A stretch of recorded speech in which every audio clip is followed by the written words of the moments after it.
Boa noite a todos, satisfação enorme, uma honra mais uma vez estarmos reunidos, estarmos juntos neste nossos encontros de terças-feiras, onde estudamos, onde refletimos capítulo a capítulo o Evangelho segundo o Espiritismo. Hoje, com uma grata satisfação de estarmos no capítulo 28, uma coletânea de preces espíritas, que é o capítulo que encerra o Evangelho segundo o Espiritismo. É o último capítulo do Evangelho segundo o Espiritismo. É um capítulo longo, é um capítulo onde há modelos de diversos tipos, diversas formas de prece, e a gente vai comentar sobre este capítulo, por que Kardec colocou este capítulo ao final, e a gente vai refletir e estudar a respeito. Primeiramente, para iniciarmos essa reflexão da noite, a gente sempre inicia com uma prece, rogando aos benfeitores espirituais, ao nosso amado Mestre Jesus, que nos conceda esta oportunidade de aprendermos juntos, refletirmos juntos o Evangelho de nosso Senhor Jesus Cristo. Que a paz, a harmonia, a luz do Mestre possa alcançar nossos espíritos, nossos corações, e que a gente possa, a cada dia de nossa existência, colocar em prática estes ensinamentos que oferimos nos estudos do Evangelho do Cristo, nos estudos da doutrina espírita. Então, obrigado a todos que já estão aí conosco, compartilhando a nossa live, como sempre, para que muitas pessoas possam ter oportunidade de refletir conosco a respeito desses belos ensinamentos do nosso Mestre Jesus. Há 2000 anos o Mestre esteve conosco, e parece que foi ontem. Os seus ensinamentos são muito atuais, são totalmente atuais. E, infelizmente, que a maioria de nós, encarnados, ainda não consegue colocar em prática o mínimo do que o Mestre nos deixou. Mas o objetivo da doutrina espírita é esse, é justamente esclarecer os ensinos do Mestre Jesus, trazidos há 2000 anos, através dos ensinamentos dos benfeitores espirituais, através dos ensinamentos dos espíritos. Este é o objetivo maior da doutrina espírita, é essa reforma íntima, esta reforma moral que a gente precisa, necessita realizar em nossos corações, em nossa alma. Então, obrigado aí a Margarete, a Leila, Leandro, várias pessoas que já estão aí conosco. Obrigado mais uma vez por estarmos juntos nessa terça-feira ao vivo, através da página do Centro Espírita 3 de outubro e no momento já com dezenas de compartilhamentos para outros grupos e outras páginas. Então hoje nós vamos comentar, vamos estudar juntos o último capítulo do Evangelho segundo o Espiritismo, coletânea de preces espíritas, um capítulo longo. Mas os espíritos me permitam ler o primeiro parágrafo. Os espíritos começam nos ensinando o seguinte, através de Kardec. Os espíritos sempre disseram, a forma não é nada, o pensamento é tudo. Orai cada um segundo as vossas convicções e o modo que mais vos toca. Um bom pensamento vale mais que numerosas palavras estranhas ao coração. Olha que interessante, num capítulo onde tem dezenas de modelos e fórmulas de preces, de orações, o primeiro parágrafo já é categórico. A forma não é nada. O pensamento é tudo. Orem, rezem, consoante conforme as suas convicções. Então, por que Kardec coloca neste capítulo dezenas de modelos? O objetivo dessas dezenas de orações, desses modelos, dessas fórmulas, serve apenas como um guia, uma orientação para cada um de nós. Orações aos desencarnados, aos encarnados, a nós próprios, orações de agradecimento por uma conquista, orações para um pedido. Então, a gente pode utilizar essas orações? Pode. Mas às vezes nós nos deparamos nessas orações com alguma palavra que nós não conhecemos. Tem uma oração que pode falar lá, não devemos usar epítetos. O que seria um epíteto? Epíteto é uma palavra que dá uma característica boa ou má a um substantivo, a uma pessoa. Então, se eu não sei naquele momento, naquela situação, o que significa epíteto, eu não preciso, não é necessário que eu repita esta palavra. Então, a oração escrita no capítulo 28 nos serve de guia, nos serve de modelo, para a partir daí construirmos a nossa própria oração. A partir daí elaborarmos as nossas próprias orações. Repito o primeiro parágrafo do capítulo 28. O pensamento é tudo, a forma não é nada. Aí, grande abraço aí, nossa grande amiga Maria Alcina, que acaba de chegar, a Graça, grandes amigos aí, colaboradores da doutrina espírita, estudiosos da doutrina espírita. Otávio, muito obrigado, todos que estão presentes aí. Estamos no capítulo 28, hein? Hoje com muita alegria, com muita honra, o 28º e o último capítulo desta jornada de estudos do Evangelho segundo o Espiritismo.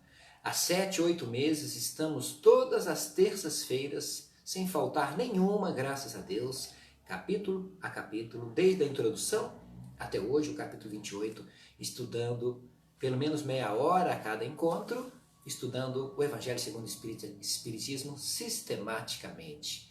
Então é uma satisfação e eu tenho certeza que muitos de vocês estiveram conosco todos esses 29 encontros. 29 porque tem a introdução, né? E depois começa pelo capítulo 1. Então foram 29 encontros contando com hoje.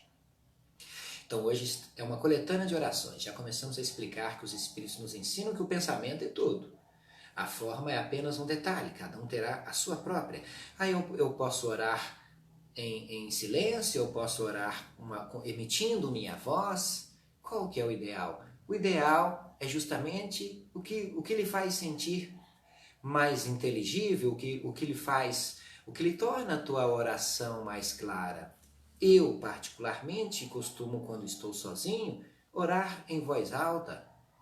Não preciso, claro, falar muito alto, mas por quê? Porque quando eu falo, eu construo os meus pensamentos de uma melhor forma.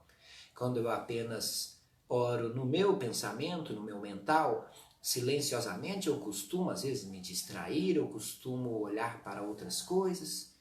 Então eu não tenho uma concentração muito adequada para orar apenas em pensamento. Então eu procuro emitir o som, ainda que em pequeno volume. Eu procuro orar em voz alta, mas muitas das vezes eu estou num ambiente onde tem mais pessoas e que eu possa, às vezes, incomodar se eu fizer uma oração em voz alta.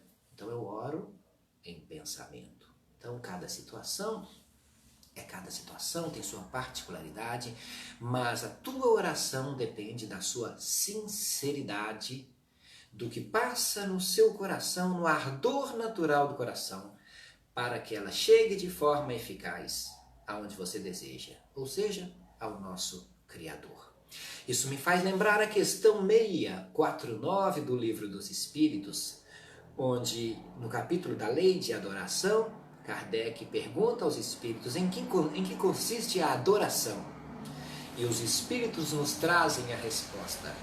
A adoração é a elevação do pensamento a Deus. Pela adoração, a sua alma se aproxima de Deus, se aproxima dele. Podemos substituir com toda a certeza e segurança a palavra adoração pela prece. Então, quando Kardec pergunta em que consiste a adoração, podemos entender em que consiste a prece. É a elevação do pensamento a Deus. A prece aproxima o nosso espírito, a nossa alma ao Criador. Nos aproxima a Ele, através de uma prece.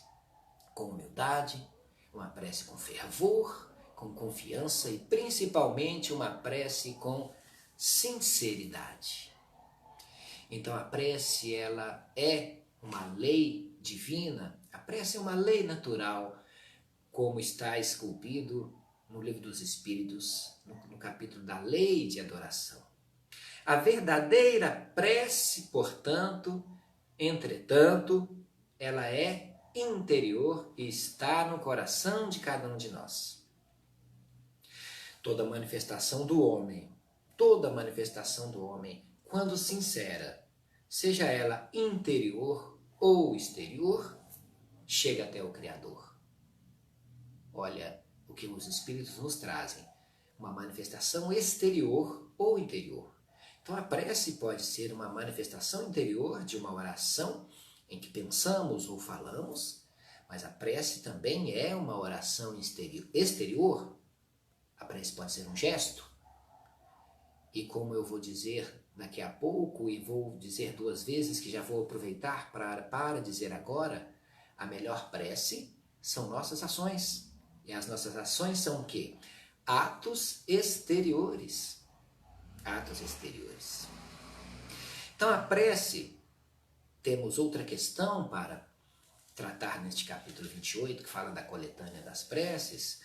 A prece não pode, ela não deve estar em contradição com a nossa conduta. A prece não pode estar em contradição com o nosso comportamento, pois o que chega a Deus não é o movimento dos nossos lábios, não é o que sai do movimento dos nossos lábios, não é isso que chega a Deus. Chega a Deus, na nossa prece, o que está no nosso íntimo, no nosso coração. Por isso que Jesus nos ensina, antes de iniciar a sua prece, perdoa a quem está te incomodando no seu íntimo, no seu coração. Perdoa a quem porventura ele tem ofendido, depois vai orar. Então, para orarmos, temos que estar com o coração mais liberto, mais tranquilo possível, para que o nosso íntimo não vá de encontro com o que a gente fala. Ou seja, a gente está sentindo uma coisa e está falando outra, orando outra coisa. Então, se a gente precisa, como é que a gente vai pedir perdão a Deus de alguma coisa que a gente cometeu, algum erro, alguma falta, se nós somos incapazes de perdoar o próximo por coisas muito menores? Porque Deus sabe o que está no nosso íntimo. Não adianta a gente tentar enganar a espiritualidade, enganar os benfeitores espirituais, enganar nosso Criador. Outra questão do Livro dos Espíritos que merece um comentário dentro desse contexto do capítulo 28 do Evangelho segundo o Espiritismo é a questão 658. A prece é agradável a Deus? A prece é sempre agradável a Deus quando ela é a expressão sincera dos nossos sentimentos. Então, o que eu acabo de dizer, agora eu trago corroborado, confirmado pelo ensinamento dos Espíritos na questão 658 do Livro dos Espíritos. Sim, a prece é agradável a Deus, mas desde que seja a expressão sincera dos nossos sentimentos. O que importa é o nosso sentimento, é o nosso pensamento, nossos desejos, o que nós pedimos, o que nós agradecemos, na sinceridade, no íntimo. E nem sempre é isso que sai dos nossos lábios. Então é um cuidado que a gente tem que ter para que essa prece seja construída com fé, com fervor e com sinceridade.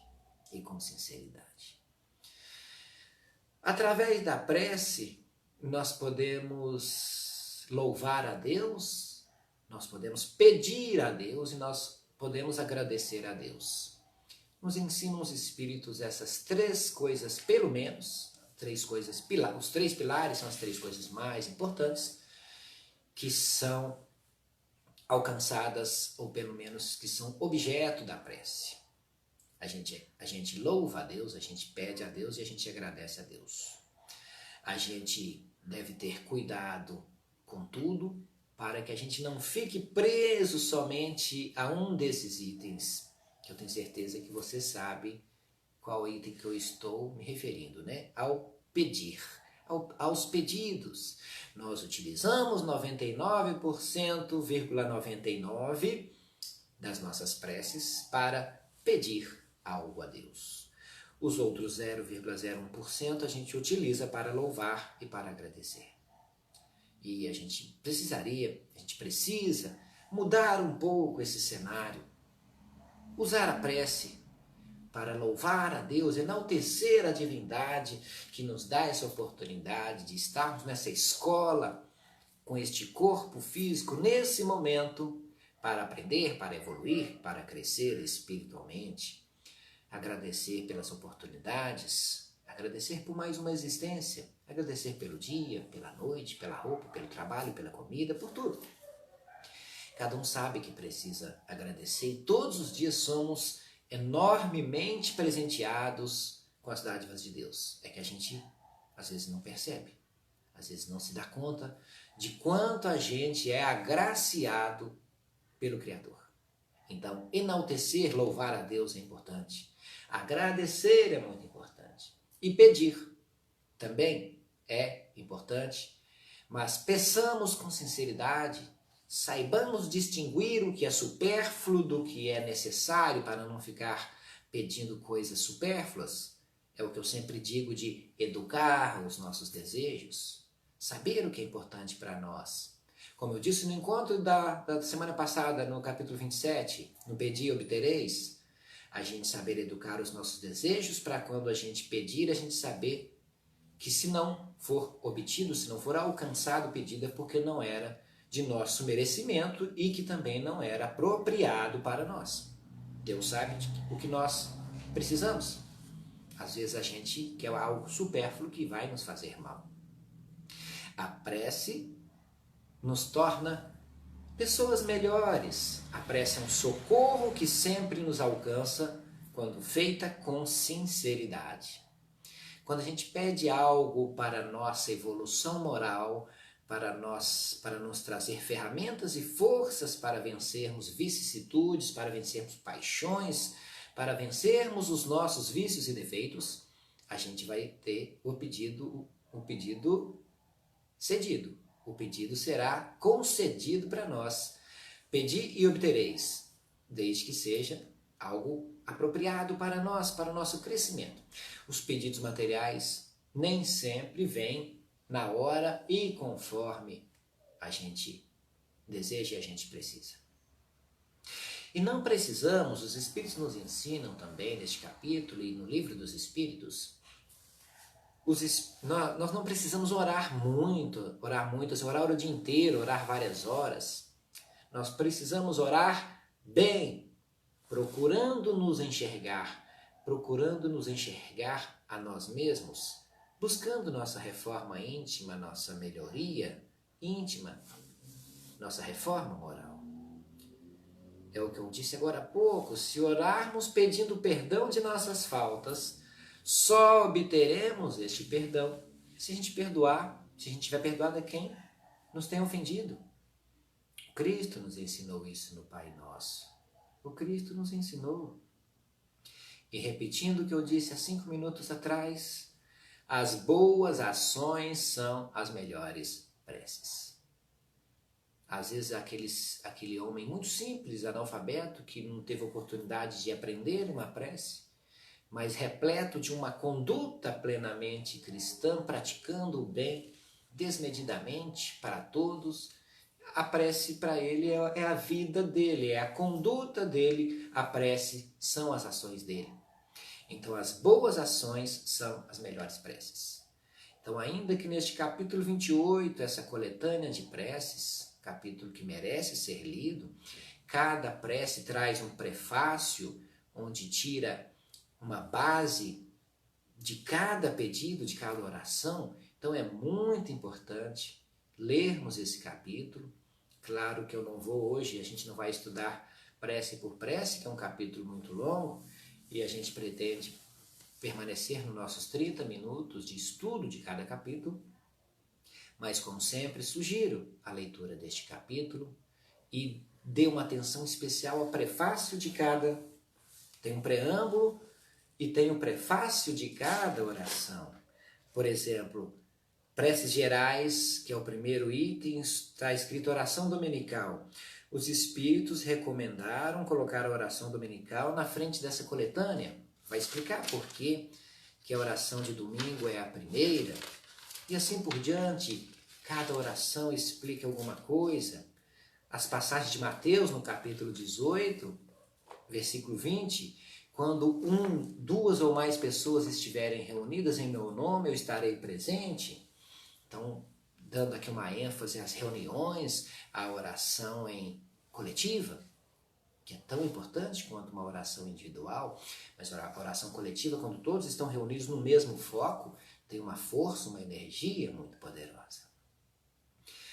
Então, vamos lembrar disso aí. As boas ações são as melhores preces.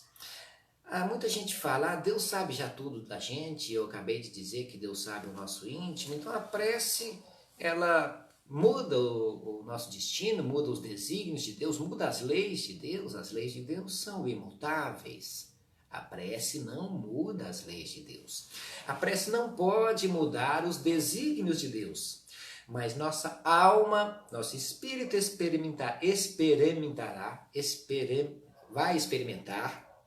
vai experimentar o nosso espírito um grande alívio. Nossas dores, amarguras, sofrimentos serão amenizados com a prece. Serão amenizados com a prece. Então a gente não consegue mudar o desígnio de Deus, mas a gente consegue mudar a rota. Como que a gente vai enfrentar este problema? Com qual ferramenta? Com mais coragem, com mais paciência, com mais resignação? Então a prece altera, sim, as circunstâncias. Claro que não altera os desígnios de Deus, porque Deus, como suas próprias leis, são imutáveis, são supremas. A prece vai nos trazer força, esperança, esclarecimento e consolação. A prece vai nos trazer diversas ferramentas que vão nos ajudar a enfrentar obstáculos do nosso dia a dia, da nossa rotina. A prece é um remédio eficaz, mas precisa ser tomado na dose certa, como qualquer remédio que nós tomamos para o nosso corpo. A prece é como se fosse um remédio.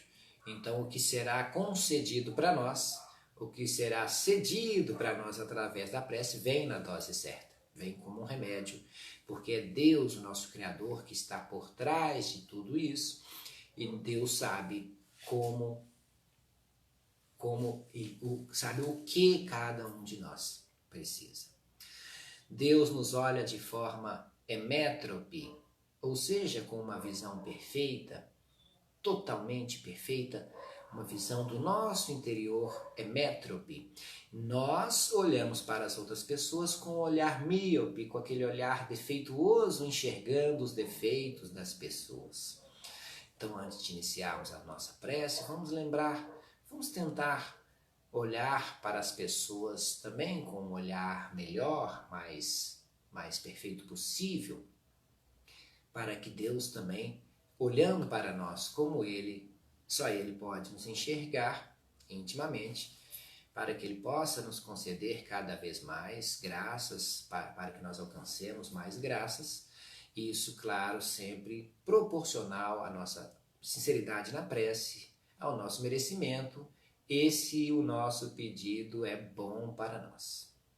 Dessa forma, ao adorarmos Deus, devemos ter a consciência de que Deus está em cada um de nós e Deus está nas outras pessoas também. Deus está em cada um de nós e Deus está nas outras pessoas também. Então, os nossos inimigos não são inimigos de Deus. Deus não tem inimigos.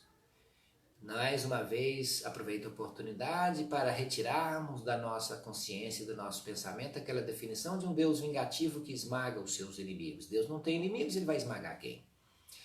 Então, os nossos inimigos, a gente precisa lutar para que eles deixem de ser nossos inimigos, porque Deus vai amá-los e Deus os ama e os protege como a nós, como cada um de nós, de forma homogênea, de forma igualitária. Então, do jeito que Deus nos olha, Deus também olha as outras pessoas, sendo a gente gostando delas ou não, a gente tendo problema com essas outras pessoas ou não. O olhar de Deus é o mesmo. Ao olharmos para o nosso semelhante, a gente precisa aprender, a gente tem que aprender a ter a certeza, a confirmar essa certeza de que esse espírito que a gente olha será luz um dia. serão espíritos de luz um dia, como nós, porque todos seremos um espírito de luz um dia. Então, ao olharmos para o nosso semelhante, vamos relembrar, vamos entender que naquele momento ele pode estar investido em erro, em faltas, como nós, como cada um de nós, mas vamos olhar para ele imaginando o que ele vai ser amanhã, um espírito de luz. E ele pode ser, ainda antes de nós, um espírito de luz. Então vamos enxergar desta forma. Seremos nós o único determinismo de Deus, a única certeza de Deus, o único destino traçado para nós é que seremos luz um dia. Como chegaremos até lá, cada um tem seu caminho a traçar e cada um faz o seu caminho. Mas a certeza é que o irmão nosso vai chegar à luz, nós vamos chegar à luz. Não podemos também, neste capítulo tão importante de preces para os encarnados, para os doentes, para os desencarnados, preces para glorificar Deus, para agradecer, para pedir, mas não podemos nos esquecer de Jesus Cristo, do nosso Mestre, que também permanecia vários minutos por dia em oração com o Criador. Imagina só, até o Mestre Jesus orava. Imagina nós, né? Tanto que a gente precisa orar. Então não vamos nos esquecer que Jesus Cristo não é apenas um objeto de adoração. Jesus Cristo não é um objeto de adoração. Ele é modelo de conduta, guia de luz que nos leva ao Criador. Ninguém vai ao Pai senão por mim, disse o Mestre. Ele quer dizer que ninguém vai ao Pai senão fazer o que ele faz. Ninguém vai ao Pai senão fazer o que Cristo fez. É isso. Isso que significa que ninguém vai ao Pai senão por mim. Né? Porque é a vida de Cristo, a mensagem do Cristo é a vida dele. Foi o que ele fez. Ele ensinou muito, mas a vida dele é o próprio Evangelho. O Cristo vivo. E que o Senhor não deixe, não permita entre nós a invigilância e o assédio dos maus espíritos, que nas nossas orações a gente sempre consiga a aproximação do nosso anjo da guarda, que como ensina os espíritos nessa coletânea, que nós temos um que nos acompanha desde o início desta encarnação, e que certamente a gente dá muito trabalho a ele, porque ele sugere boas coisas e a gente faz as coisas ao revés, coisas erradas. Então vamos agradecer essa oportunidade de ter pelo menos um espírito que está o tempo todo querendo nos colocar na linha certa, na retidão, nosso anjo da guarda. Boa noite, Elisete, boa noite, Leandro, o Carlinhos, obrigado aí pela presença, todos que estão compartilhando aí. Então vamos finalizar o nosso estudo de hoje, a live vai ficar aí para todos que estão chegando agora a assistir desde o início. Hoje terminamos uma etapa que é o capítulo 28 do Evangelho segundo o Espiritismo. Então o pessoal já está me perguntando aqui, então terça-feira que vem não vai ter, o que vai ter? Surpresa, nós vamos anunciar durante a semana, vamos escolher uma outra obra importante para começarmos um novo estudo na terça-feira que vem. Fizemos os 29 capítulos contando com a introdução do Evangelho segundo o Espiritismo, hoje é o último, o 28º.